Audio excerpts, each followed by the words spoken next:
La cara de mamá se puso blanca. Sus ojos me buscaron por un segundo, solo uno, a través del pasillo lleno de gente con batas blancas. Y entonces, toda la fuerza que tenía en la cara, esa cara de trabajo que yo conocía tan bien, se deshizo como un castillo de arena. Sus piernas se doblaron. Mamá se cayó al suelo. El mundo se convirtió en ruido y en gritos. Pero para mí, todo se quedó en silencio justo antes de que pasara. Esa mañana, el silencio era diferente. Era el silencio de nuestro piso, un silencio que yo conocía muy bien. Me gustaba sentarme en el suelo del pasillo y escuchar. Escuchaba el zumbido de la nevera en la cocina, un zumbido viejo y cansado. Escuchaba los coches que pasaban por la calle, abajo, sonando lejanos como el mar, pero sobre todo, escuchaba a mamá. Mamá no hacía ruido, pero yo la escuchaba igual. La escuchaba en la forma en que movía las tazas al poner el desayuno, con un cuidado que parecía triste. La escuchaba en el suspiro que se le escapaba cuando pensaba que yo no miraba. Yo sabía que dentro de mamá había una tristeza, una cosa pesada que no tenía nombre. A veces, por la noche, se movía en la cama y susurraba palabras que yo no entendía. Palabras raras, como de otro idioma. Sutura, decía. Isquemia. Sonaban a secreto y a dolor. Yo tenía mi fonendo de juguete, era mi tesoro. Me lo ponía en los oídos y escuchaba el corazón de mis muñecas. Pero lo que más me gustaba era escuchar el corazón de mamá. Cuando me dejaba, apoyaba la parte redonda y fría en su pecho, y escuchaba el bum bum bum bum. Era un sonido fuerte, constante, un sonido que decía que todo estaba bien, pero yo sabía que su tristeza no estaba en el corazón, estaba en otro sitio, más adentro. Ese día, el plan era ir al parque con la abuela. Me había puesto mis zapatillas rojas favoritas, las que tenían luces que se encendían al pisar. Estaba lista, con mi fonendo colgado del cuello como los médicos de verdad. Pero entonces sonó el teléfono. Mamá habló en voz baja, y cuando colgó, su cara tenía esa expresión que no me gustaba, la expresión de los planes rotos. Lo siento, Sophie, me dijo, agachándose para estar a mi altura. La abuela no puede venir. Y yo tengo que ir un momento al hospital. El hospital. No me gustaba el hospital. Olía a limpio, pero a un limpio que picaba en la nariz. Y todo el mundo corría siempre, como si el tiempo se fuera a acabar. ¿Por qué?, pregunté, y mi voz sonó más pequeña de lo que quería. Es por el trabajo, mi amor. Solo un ratito, te lo prometo. Luego volvemos y merendamos juntas, lo que tú quieras. Mientras lo decía, vi cómo se llevaba una mano a la barriga, justo en el lado derecho. Apretó un poco, y en su cara apareció una arruga pequeñita, casi invisible. Intentó sonreír, pero la sonrisa no le llegó a los ojos. Y eso, esa mano en la barriga y esa sonrisa que no era de verdad, me preocupó mucho más que tener que ir al hospital. El viaje en el coche fue silencioso. Yo miraba por la ventana, pero no veía los edificios ni la gente. Solo pensaba en la mano de mamá. Ella conducía con la otra, muy seria, con la vista fija en la carretera. De vez en cuando, respiraba hondo, como si le costara. Cuando llegamos, el olor me golpeó en la cara. El olor a limpio y a enfermedad. Mamá me cogió de la mano. Su mano estaba fría. Vamos, cariño. Te quedarás en un sitio tranquilo mientras yo acabo una cosa. El hospital era un reino de batas blancas. Hombres y mujeres pasaban a nuestro lado, moviéndose muy rápido, con papeles en las manos o hablando por teléfonos que no tenían cables. Mamá saludaba a algunos con la cabeza, pero no se paraba. Caminaba con un propósito, como si supiera exactamente a dónde iba en ese laberinto de pasillos iguales. Llegamos a una zona que ponía unidad de trasplantes. Las puertas se abrieron solas, como por arte de magia. Dentro, el ambiente era todavía más serio. Había máquinas con luces que parpadeaban y hacían ruiditos suaves. Mamá me llevó a una habitación pequeña, con una mesa y 2 sillas. Olía a café. Espera aquí, ¿vale? Sophie, no tardo nada. Me dio un beso en la frente y me dejó un cuaderno y unos lápices de colores sobre la mesa. Me senté en una de las sillas, que era demasiado alta para mí. Mis pies con las zapatillas rojas no llegaban al suelo. Saqué mi fonendo y me lo puse. Escuché el silencio de la habitación, pero no era un silencio tranquilo, era un silencio lleno de ecos de prisas y de voces que se oían al otro lado de la puerta. Entonces la puerta se abrió y entró un hombre. Era alto y llevaba una bata blanca como todos, pero su cara estaba enfadada. Tenía el ceño fruncido y miraba a mamá, que había entrado detrás de él, como si hubiera hecho algo malo. «No puede ser, Elena. Te dije que el protocolo es claro», dijo el hombre con una voz fuerte que llenó la salita. «Lo sé, Javier, pero la ecografía muestra algo que no cuadra», respondió mamá. Su voz era tranquila, pero firme. «El doctor enfadado», pensé. Así lo llamé en mi cabeza. No me gustaba cómo le hablaba a mamá. Hacía que mamá pareciera pequeña, aunque no lo era. Me agarré a mi fonendo con fuerza, como si fuera un escudo. El doctor enfadado resopló. «Tus intuiciones nos metieron en problemas antes, ¿recuerdas? Cíñete a los datos. La trombosis es clara». Mamá no respondió, solo lo miró, y en esa mirada vi la misma fuerza que escuchaba en su corazón. El doctor enfadado desvió la vista primero. Salió de la habitación dando un portazo que hizo temblar los lápices de colores sobre la mesa. Mamá suspiró, y de nuevo vi esa arruga de dolor en su cara. Se tocó la barriga otra vez, disimuladamente. «¿Estás bien, mamá?», le pregunté. Se giró hacia mí y la arruga desapareció. Me sonrió, y esta vez la sonrisa sí le llegó a los ojos. «Sí, mi vida. Solo estoy un poco cansada. Dibuja algo bonito, ¿vale? Enseguida estoy contigo». Y salió. Me quedé sola otra vez, con el eco de la voz del doctor enfadado y el olor a café. Empecé a dibujar una casa con un jardín lleno de flores, pero todas las flores me salían de color gris. No podía dejar de pensar en la cara de mamá. De repente, un pitido agudo y repetitivo rompió el silencio. Pi, pi, pi, pi. Era un sonido feo, insistente. Asustaba. Oí pasos corriendo por el pasillo, voces que decían palabras que no entendía. «Está desaturando. Llama a Montes. Rápido». Me levanté de la silla y me asomé con cuidado por la puerta entreabierta. El pasillo, que antes estaba casi vacío, ahora era un hervidero de batas blancas. Todos corrían hacia una habitación al fondo. La curiosidad me pudo. Salí de la salita y anduve de puntillas, pegada a la pared para que nadie me viera. La puerta de la habitación estaba abierta. Dentro había mucha gente alrededor de una cama. En la cama había un señor, el señor Morales, lo había oído nombrar antes. Estaba lleno de cables. Y a su lado vi a mamá. Pero no era mi mamá de siempre. Era la otra, la de la cara de trabajo. Sus ojos no miraban a nadie, solo a una pantalla que había junto a la cama. Una pantalla llena de líneas de colores y números que subían y bajaban muy deprisa. Su boca se movía, dando órdenes. «Sonda. Necesito una sonda Doppler ahora». Su voz no era la de casa. Era cortante, segura. Hacía que todo el mundo se moviera. El doctor enfadado, el doctor Montes, estaba allí también. Estaba pálido. Miraba la misma pantalla que mamá, pero parecía que no entendía lo que veía. «Es la arteria, Javier. Te lo dije. La ecografía no miente», dijo mamá sin apartar los ojos del monitor. «Imposible», murmuró él. «La anastomosis estaba perfecta. No puede ser una trombosis ahí». «Pues lo es», insistió mamá. Señaló un punto en la pantalla. «Mira el flujo. Está casi a cero». El doctor enfadado sacudió la cabeza. Parecía perdido. El pitido de la máquina se hizo más y más rápido. El sonido se me metía en los oídos y me hacía daño. Sentí un nudo de miedo en la garganta. Todos miraban al doctor Montes, esperando que hiciera algo. Pero él no se movía. Entonces mamá hizo algo increíble, algo valiente. Dejó de mirar la pantalla y miró al doctor enfadado. «Apártate», le dijo. Y no fue una pregunta, fue una orden. Él se quedó mirándola, sorprendido. Mamá no esperó su respuesta. Pasó por su lado, casi empujándolo, y agarró una máquina con ruedas que tenía una pantalla pequeña y un cable largo. La acercó a la cama.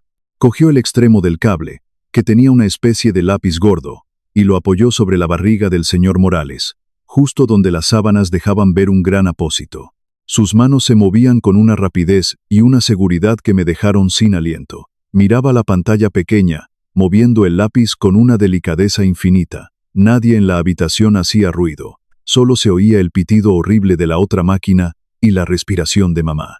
«Aquí está», susurró ella. «Justo aquí. El coágulo». El doctor Montes se acercó por detrás de ella, mirando por encima de su hombro la pantalla pequeña. Su cara de enfado había desaparecido. Ahora solo tenía cara de asombro. Se quedó callado, mirando la pantalla, mientras mamá seguía moviendo el lápiz, como si estuviera dibujando un mapa secreto en el interior del señor de la cama. Por un momento, el miedo se me fue. Sentí orgullo. Mi mamá era la más lista. Mi mamá sabía qué hacer cuando nadie más lo sabía. Ella los estaba salvando. Mamá levantó la vista de la máquina y empezó a dar órdenes otra vez. Preparen quirófano de urgencia. Necesitamos heparina, catéter de Fogarty número 4. Ya. Las enfermeras salieron corriendo. El doctor Montes seguía allí, paralizado, mirando a mamá, como si la viera por primera vez. La cara de trabajo de mamá era fuerte, pero yo, desde mi escondite en la puerta, vi las gotas de sudor que le caían por la sien. Vi que respiraba muy deprisa. Después de dar las órdenes, se apoyó un segundo en la cama del paciente. Cerró los ojos. Solo un instante. Cuando los abrió, se giró. Y sus ojos se encontraron con los míos. Me vio allí, de pie en el umbral, con mi fonendo de juguete colgando del cuello. Por un segundo, la cara de trabajo desapareció y volvió a ser mi mamá. Vi sorpresa en sus ojos y preocupación. Quiso decirme algo, lo sé. Abrió la boca, pero no salió ninguna palabra. La fuerza se le fue de golpe. La cara se le puso del color del papel. Blanca, completamente blanca. Sus ojos perdieron el brillo. Las piernas, que la habían sostenido tan firme, se convirtieron en trapos. Y entonces, se cayó. Se desplomó hacia un lado, en silencio, como una muñeca a la que se le han roto los hilos. El mundo, que había estado en silencio para mí, explotó en un caos de gritos y pies corriendo. «Elena», gritó el doctor Montes. «Una camilla». «Rápido», gritó una enfermera. Pero yo solo podía ver a mamá en el suelo. Corrí hacia ella, sin importarme la gente que se apartaba a mi paso. Me arrodillé a su lado. «Mamá», grité. Mi voz se rompió. «Mamá, despierta». Le toqué la cara. Estaba fría y húmeda. Sus ojos estaban entreabiertos, pero no me veían. Sus labios se movían, susurrando algo tan bajo que casi no se oía. Me acerqué más, pegando mi oreja a su boca. «La arteria, el paciente, no hay tiempo», susurraba. Incluso en el suelo, desmayada, seguía pensando en el señor de la cama. La gente se arremolinaba a nuestro alrededor. Unos intentaban levantar a mamá, otros me hablaban, pero sus voces sonaban lejanas, como debajo del agua. Yo no me quería separar. Le cogí la mano con fuerza. En medio de todo el caos, levanté la vista y vi al doctor Montes. Estaba de pie, en el centro de la habitación, completamente quieto. Miraba al señor Morales, que seguía en la cama con las máquinas pitando como locas. Luego me miraba a mí y a mamá, en el suelo. Su cara era un mapa de pánico. Estaba atrapado. Atrapado entre el paciente que se moría en la cama y la única persona que sabía cómo salvarlo, que ahora yacía inconsciente en el suelo. Estaba completamente perdido. Le toqué la cara. Estaba fría y húmeda. Sus ojos estaban entreabiertos, pero no me veían. Sus labios se movían, susurrando algo tan bajo que casi no se oía. Me acerqué más, pegando mi oreja a su boca. «La arteria, el paciente, no hay tiempo», susurraba. Incluso en el suelo, desmayada, seguía pensando en el señor de la cama. La gente se arremolinaba a nuestro alrededor. Unos intentaban levantar a mamá, otros me hablaban, pero sus voces sonaban lejanas, como debajo del agua. Yo no me quería separar. Le cogí la mano con fuerza. En medio de todo el caos, levanté la vista y vi al doctor Montes. Estaba de pie, en el centro de la habitación, completamente quieto. Miraba al señor Morales, que seguía en la cama con las máquinas pitando como locas. Luego me miraba a mí y a mamá, en el suelo. Su cara era un mapa de pánico. Estaba atrapado entre el paciente que se moría en la cama y la única persona que sabía cómo salvarlo, que ahora yacía inconsciente en el suelo. Estaba completamente perdido. Una enfermera intentó tirar de mi brazo, con suavidad. «Cariño, ven conmigo. Tenemos que atender a tu mamá». Negué con la cabeza, sin soltar la mano de mi madre. «No», dije, y mi propia voz me sorprendió. No sonó pequeña, sonó fuerte. Ella está preocupada por el señor. El miedo que tenía en la barriga no se había ido, pero ahora era diferente. Se había mezclado con otra cosa, una cosa caliente y decidida. Mamá no se rendía, ni siquiera ahora. Y si ella no se rendía, Yo tampoco podía hacerlo. Trajeron una camilla para mamá. Mientras la levantaban con mucho cuidado, sus ojos se abrieron un poco más. Parpadearon, buscando algo. Me buscaron a mí. Sophie, murmuró, y su voz era un hilo. Estoy aquí, mamá, le dije, apretando su mano. La tumbaron en la camilla. Una doctora le puso algo en el brazo y empezó a hablarle. Elena, ¿me oyes? Tienes el abdomen en tabla. Parece una apendicitis aguda. Mamá intentó incorporarse. No, el paciente. Javier, tienes que entrar ya. Es una trombosis. Tienes que quitar el coágulo. El doctor Montes pareció despertar de su parálisis. Se acercó a la camilla. Su cara ya no estaba enfadada. Ahora estaba asustada. No puedo, Elena. No sin ti. Tú viste dónde estaba. Yo no. Te guiaré, dijo mamá. Y cada palabra parecía costarle un mundo. Ponme a su lado. Puedo hablar. Se hizo un silencio increíble. Todos se miraron. Una enfermera negó con la cabeza. Doctor, está delirando. Tiene fiebre. Hay que operarla a ella. No hay tiempo, insistió mamá, con una fuerza que no sabía de dónde sacaba. Ese hombre morirá si no entráis ahora. Javier, escúchame. El doctor Montes la miró. Luego miró al monitor del señor Morales, donde las líneas rojas y verdes bailaban una danza horrible, y entonces me miró a mí, que seguía agarrada a la mano de mi madre, como si fuera mi único ancla en el mundo. Tomó una decisión. Haced lo que dice, ordenó. Llevadla al quirófano 2, a ella y al paciente. Ahora, todo se puso en movimiento otra vez. Empujaron la cama del señor Morales y la camilla de mamá por los pasillos, muy rápido. Yo corría a su lado, sin soltar su mano. Nadie intentó detenerme.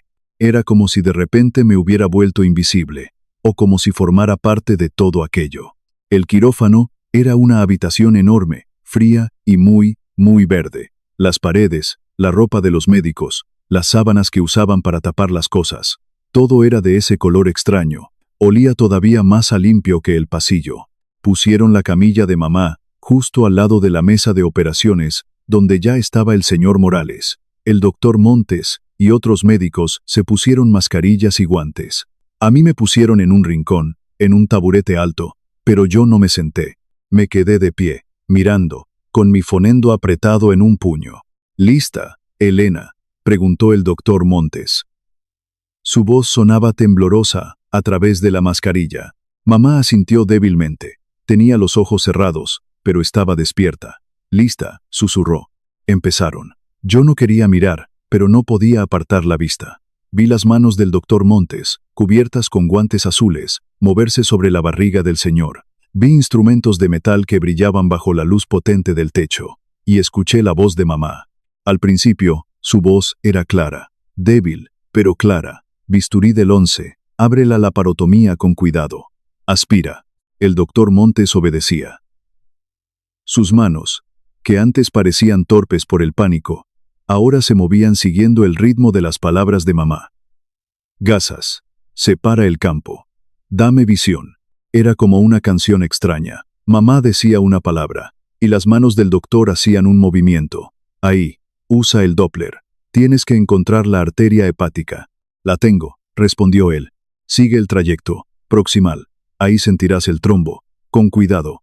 El tiempo pasaba.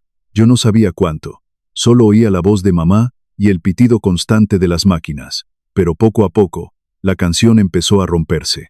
La voz de mamá empezó a fallar. Hacía pausas más largas. A veces, un gemido de dolor se mezclaba con las instrucciones. Elena, ¿qué más?, preguntó el doctor Montes, con la mirada fija en la herida abierta.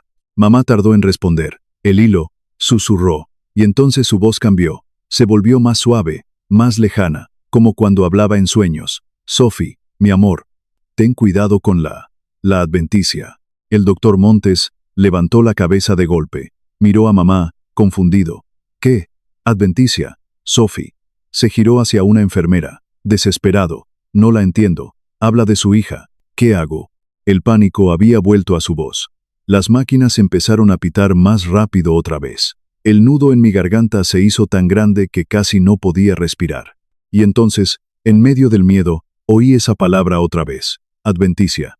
Era una de ellas. Una de las palabras secretas de mamá. Una de las que susurraba por la noche, cuando la tristeza la visitaba en sueños. La había oído docenas de veces. No sabía qué era, pero conocía su sonido. Conocía la sensación que la acompañaba. Una sensación de cuidado, de peligro. El tiempo se detuvo. El pitido de las máquinas se convirtió en un zumbido lejano. Solo oía el latido de mi propio corazón en mis oídos. Bum, bum, bum, bum. Fuerte y rápido. Miré al doctor enfadado, que ahora solo parecía un niño asustado. Estaba paralizado, con las pinzas en la mano, sin saber qué hacer. Abrí la boca. El aire no quería salir. Tenía que empujarlo. Dijo, empecé. Y mi voz fue un susurro tembloroso. Todos en el quirófano se giraron para mirarme. Dijo, que tenga cuidado con la capa de fuera. Un silencio total cayó sobre la habitación. Un silencio tan profundo que se podía oír el polvillo flotando en el aire. El doctor Montes me miró fijamente por encima de su mascarilla. Sus ojos estaban muy abiertos. No dijo nada, solo me miró. Mamá volvió a murmurar. Prolene, 6 ceros, para la anastomosis, no tenses. El doctor Montes seguía sin moverse. Parecía que no la oía. Dice que para coserlo, continué, con la voz un poco más firme, uses el hilo azul más fino, y que no aprietes mucho. El doctor Montes parpadeó. Miró a mamá, que estaba pálida como la cera, y luego me miró a mí. Y entonces, asintió, lentamente. Se giró hacia la enfermera. Prolene de 6 ceros, dijo, y la operación imposible continuó. Se estableció un nuevo ritmo. Mamá murmuraba una frase rota, una palabra técnica mezclada con mi nombre o con un suspiro. Yo escuchaba, con toda mi alma, y traducía. Isquemia. No dejes que. Sophie, el tiempo. Dice que se dé prisa, que se está quedando sin sangre. Fogarty, con delicadeza, como una pluma. Dice que metas el tubito ese, muy despacio. Me había convertido en la voz de mi madre. Las palabras que durante años habían sido un misterio, un lenguaje secreto de su tristeza, ahora tenían sentido. No eran palabras tristes, eran palabras para salvar a la gente. Y yo, sin saberlo, las había aprendido todas. Estaba tan concentrada que no oí la puerta del quirófano abrirse. No vi al hombre mayor que entró, hasta que sentí una mano grande y cálida en mi hombro. Me sobresalté y me giré. Era un señor con el pelo blanco y unos ojos muy amables. Llevaba una bata blanca, pero no parecía tener prisa ni estar enfadado. Me sonrió. Era el señor amable. Estaba a punto de decir algo, de mandar a todo el mundo parar. Lo vi en su cara. Pero entonces se detuvo. Escuchó. Justo en ese momento, mamá susurró. Revisa el flujo. Doppler. Tiene que ser. Pulsátil. El señor amable me miró. Yo lo miré a él, y luego al doctor Montes. Tienes que mirar con la máquina otra vez, le dije al doctor. El sonido tiene que hacer boom boom, como el corazón.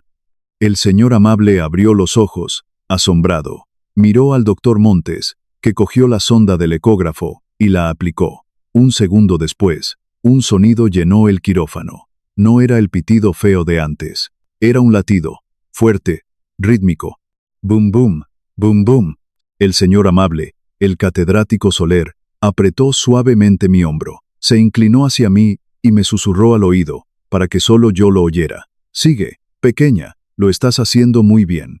Su voz era como un bálsamo. Me quitó el último trocito de miedo que me quedaba. Me dio el valor para seguir hasta el final. El doctor Montes, que ahora escuchaba cada una de mis palabras como si fueran la única verdad del mundo, empezó a cerrar. Cosió la herida con cuidado, con puntadas pequeñas y precisas. Ya está, dijo finalmente, con la voz ronca por la emoción. Hemos terminado. En ese mismo instante, el pitido de las máquinas que controlaban al señor Morales cambió. Se volvió más lento, más tranquilo, un ritmo constante y seguro. Las enfermeras suspiraron, un sonido colectivo de alivio que llenó la sala. Y la mano de mamá, la que yo había estado sujetando todo este tiempo con todas mis fuerzas, por fin se relajó. Sus dedos, que habían estado tensos, se aflojaron. Lo supe en ese momento, antes de que nadie dijera nada. Lo habíamos conseguido. Los habíamos salvado, a los dos. Me senté en el taburete, porque de repente las piernas no me sostenían. Y me puse a llorar. Pero no eran lágrimas de miedo, eran de cansancio, y de algo más que no sabía nombrar. Horas después, estaba sentada en una silla al lado de una cama de hospital. Pero esta habitación era diferente. Era tranquila, y entraba el sol por la ventana. En la cama estaba mamá. Estaba despierta. Ya no estaba pálida. Tenía el color de siempre. Tenía un tubo en la mano, pero sonreía. Me cogió la otra mano, la que no tenía el tubo. «¿Escuchaste?», me dijo en un susurro. Tenía los ojos llenos de lágrimas, pero no eran lágrimas tristes. «Siempre estuviste escuchando». Asentí, porque no me salían las palabras. «Ese era mi secreto, Sophie», continuó. «No era tristeza, era nostalgia. Echaba de menos hablar ese idioma». Acarició mi pelo. «Perdóname por preocuparte». Negué con la cabeza. Ya no había secretos en sus ojos. Solo había un orgullo tan grande que llenaba toda la habitación. Me quedé a su lado, en silencio, mientras el sol de la tarde entraba por la ventana. Tenía mi fonendo de juguete en el regazo. Lo miré. Ya no era solo un juguete, era algo más. Había pasado toda mi vida escuchando un idioma secreto que pensaba que era el de la tristeza. Pero ese día, en un quirófano frío y verde, había descubierto la verdad. No era el idioma de la tristeza, era el idioma que usaba mamá para salvar a la gente. Y yo sabía hablarlo.